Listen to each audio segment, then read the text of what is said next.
편의점의 원조라고 불리는 일본과 그런 일본을 따라했다는 한국의 편의점. 이 둘은 이제 국내에서가 아닌 해외에서 경쟁을 하며 현재는 이른바 편의점 한일 대첩이 펼쳐지고 있습니다. 그러나 당연히 편의점의 원조격인 일본이 우세할 것이라는 예상과는 달리 한국이 그야말로 일본을 박살내며 이제는 일본의 편의점이 살아남기 위해 한국 음식을 판매하고 있다 하는데요. 자세한 내용 살펴보도록 하겠습니다.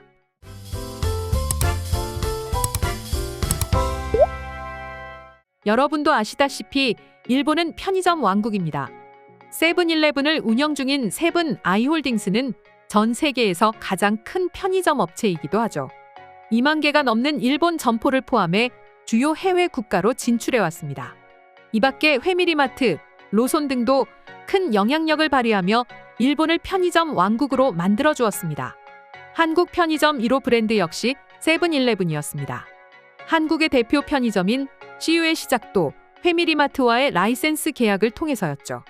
비록 세븐일레븐의 시작은 미국 기업이었고 CU 역시 2012년 회미리마트와 결별하면서 한국 브랜드로 독립했지만 한국의 편의점 시장이 일본을 벤치마킹하는 형태로 발전해 왔다는 것은 누구도 부정할 수 없는 사실입니다. 편의점 대표 메뉴인 삼각김밥과 도시락 등 간편식 메뉴도 일본 편의점을 모티브 삼아 발전해 왔죠. 그러나 어느 순간부터 한국에서는 독자적인 편의점 시스템을 구축하며 일본의 편의점과는 완전히 다른 노선을 타기 시작했는데요. 이후 빠르게 발전한 한국의 편의점은 한류 콘텐츠의 세계적인 열풍에 힘입어 해외로 진출하기 시작했고 뜻밖의 편의점 한일전이 해외 땅에서 펼쳐지기 시작한 것입니다. 대표적인 사례로 최근 한류 열풍과 함께 핫한 시장으로 떠오른 말레이시아에선 세븐일레븐과 CU, 회미리마트까지 한일 3파전을 이루고 있습니다. 편의점 업계에 따르면 말레이시아 편의점 1위 브랜드는 세븐일레븐이고 2위로 CU가 그 뒤를 바짝 쫓고 있으며 3위는 회미리마트였죠. 수치상으로만 봤을 때는 말레이시아 편의점 시장은 일본계가 장악한 것처럼 보이는데요. 하지만 자세히 살펴보면 실상은 달랐습니다. 일본의 편의점들은 워낙 오래전부터 진출해왔기에 점포 수만 많을 뿐 현재 시장을 주도하는 것은 한국의 편의점이었던 것입니다.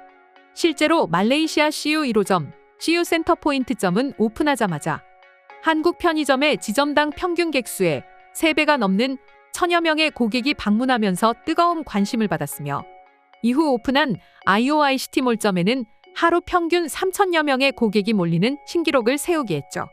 매출도 일본과는 비교조차 할 수 없었습니다. 말레이시아 CU의 하루 평균 매출은 이미 일본계 경쟁사 편의점의 5배 규모를 달성한 지 오래였죠. 한국이 이런 압도적인 결과를 낼 수 있었던 이유는 결국 일본에서 들여온 천편일률적인 편의점 모델에서 벗어나 한국의 라이프 스타일을 반영했다는 점 때문이었습니다. 한국 CU의 노하우를 적용했다는 떡볶이와 김밥 등의 즉석조리 및 간편식과 PB 상품들이 점포 매출의 75%를 차지하고 있다는 점만 보더라도 해외에서 한류의 힘이 얼마나 강력한지를 체감할 수 있습니다. 상황이 이렇게 흘러가자 일본 편의점은 당황스러울 수밖에 없었는데요.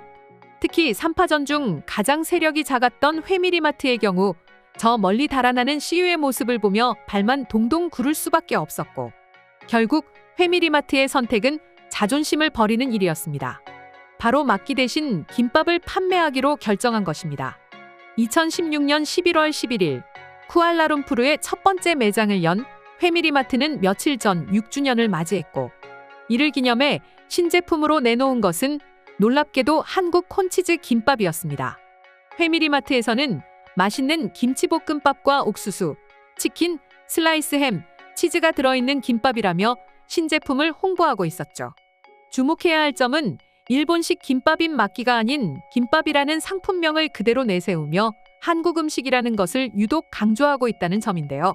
한국 드라마인 편의점 샛별이 이상한 변호사 우영우부터 시작해 유튜브에 퍼지고 있는 한식 먹방 콘텐츠까지 다양한 분야에서 김밥에 대한 관심이 증가하면서 한국 편의점에서 판매하는 김밥의 매출이 폭등한 것을 착안한 것입니다.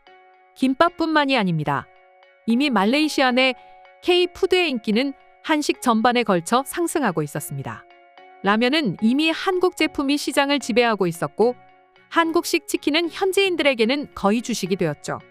말레이시아 국적기인 말레이시아 항공은 한국의 양념치킨을 기내식으로 판매하기도 했습니다. 그러다 보니 회미리마트에서는 기존에 판매하던 일본 음식을 한국식으로 변형해 재출시하기 시작했습니다. 그것도 일본의 자존심이라고 할 수 있는 일본식 라멘 같은 기존의 즉석식품 대신 한국 치즈라면 등을 판매하는 믿을 수 없는 모습을 보여주었죠. 한국보다 말레이시아 시장을 먼저 선점한 일본 편의점들이 오히려 후발주자인 한국 편의점을 벤치마킹하고 있는 것입니다. 사실상 원조를 이겨버린 셈이죠. 이제는 오히려 일본 편의점이 한글 상품명을 그대로 사용해 한류 마케팅을 펼칠 정도이니 한국의 위상이 전 세계적으로 얼마나 높은지 알 것 같습니다.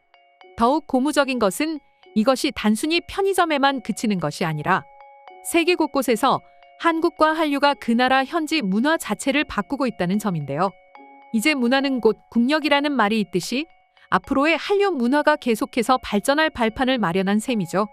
한국과 관련해서는 그렇게 자존심 강한 일본인들마저 라멘이나 막기를 벌이고 라면과 김밥을 팔고 있는 것만 보더라도 두 나라의 문화적인 격차가 얼마나 벌어지고 있는지 새삼 깨닫게 되는 것 같습니다.